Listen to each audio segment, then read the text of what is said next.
അന്ന് ഈ അന്വേഷണം നടക്കുമ്പോൾ പാറശാല എസ് ഐ ആയിരുന്ന സജി SS പാറശാല പോലീസിന് നേരിട്ട ഒരു ഏറ്റവും വെല്ലുവിളിയുള്ള കേസായിരുന്നു.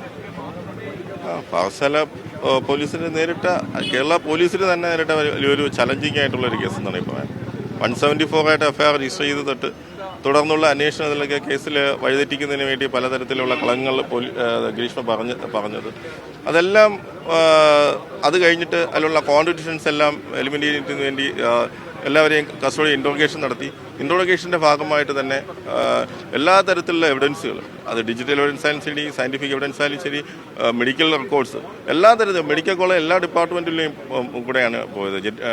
അത് ജനറൽ മെഡിസിൻ, അതുപോലെ തന്നെ ഇൻഫെക്ഷ്യസ് ഡിസീസ്, നെഫ്രോളജി, എല്ലാ ഡിപ്പാർട്ട്മെൻറ്റിലൂടെയാണ് പോയിട്ടുള്ളത്. ഇതെല്ലാ തരത്തിലുള്ള ഡോക്ടേഴ്സിൻ്റെ ഒപ്പീനിയൻസ് കളക്ട് ചെയ്യാനും, അതുപോലെ തന്നെ വളരെയധികം സീനിയറായിട്ടുള്ള റിട്ടയർഡ് ആയിട്ടുള്ള ഷെർലി വാസു മാഡത്തെ പോലെയുള്ളവരെയൊക്കെ കൺസൾട്ട് ചെയ്ത് ഞാൻ വളരെ അഡ്വാൻസ്ഡ് തന്നെയാണ് ഈ കേസിനെ അപ്രോച്ച് ചെയ്തത്. അതുകൊണ്ട് പറഞ്ഞു, ഈ പരാതി ലഭിക്കുന്ന സമയത്ത് ഇതൊരു കൊലപാതകമാണെന്നുള്ള സംശയം പോലീസിനുണ്ടായിരുന്നോ? ഒരു കഷായം കൊടുത്തു ആണ് മരണപ്പെട്ടത് എന്നാണ് ഒരു FIR രജിസ്റ്റർ ചെയ്യുന്നത്. സ്വാഭാവികമായിട്ടും ഒരു നോർമൽ കഷായം കൊടുത്തൊരു ഡെത്ത് സംഭവിക്കില്ല. നമുക്ക് അതിൻ്റെ തെളിവുകൾ, ഒരു 21 അല്ല 22 വയസ്സുള്ള ഒരു പെൺകുട്ടിയാണ് ഈ കൃത്യം നടത്തിയിരിക്കുന്നത്.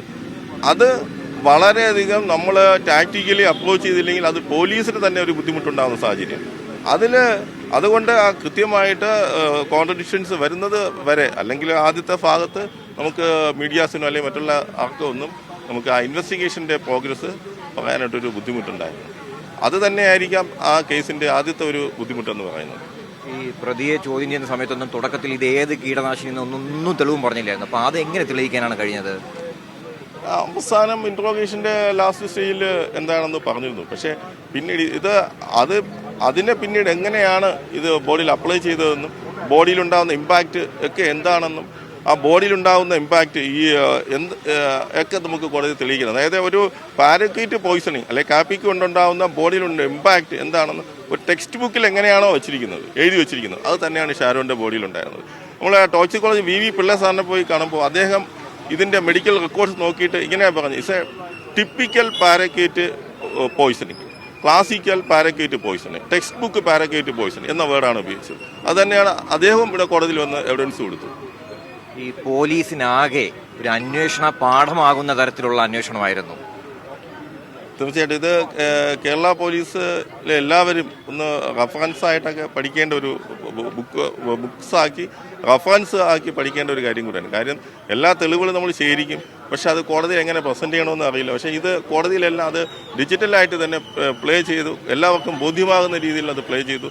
അങ്ങനെയാണ് ഈ കേസ് ഇവിടെ എത്തിച്ചതെന്ന് കോടതി തന്നെ പറഞ്ഞൊരു ഘട്ടത്തിൽ. അതായത് പുതിയ കാലത്തെ അന്വേഷണ രീതിയായിരുന്നു. തീർച്ചയായിട്ടും അദ്ദേഹം പറഞ്ഞത് വേറൊരു കമൻറ്റൂടെ പറഞ്ഞു, ഏകദേശം ഒരു സ്കാൻഡിനേവിയൻ പോലീസൊക്കെ പ്രൊഡ്യൂസ് ചെയ്യുന്നത് വളരെയധികം ഡിജിറ്റൽ എവിഡൻസ് ഒക്കെയാണ്. അതുപോലെയുള്ള ഒരു ഇൻവെസ്റ്റിഗേഷനാണ് കേരള പോലീസ് ഇപ്പോൾ ചെയ്തിരിക്കുന്നത്. കേരള പോലീസിനെ അഭിമാനിക്കാം എന്നാണ് അദ്ദേഹം കോടതിയിൽ തന്നെ പരാമർശം നടത്തിയത്. ഈ അന്വേഷണത്തിന്റെ ഭാഗമായതിൽ ഏറെ അഭിനന്ദിക്കുന്നു. തീർച്ചയായിട്ടും അതുപോലെ തന്നെ നല്ലൊരു ജഡ്ജ്മെന്റ് കിട്ടിയതിലും സന്തോഷം. Thank you. Camera person Kannan തിരുമലയ്ക്കൊപ്പം RB സനു, മീഡിയ 1.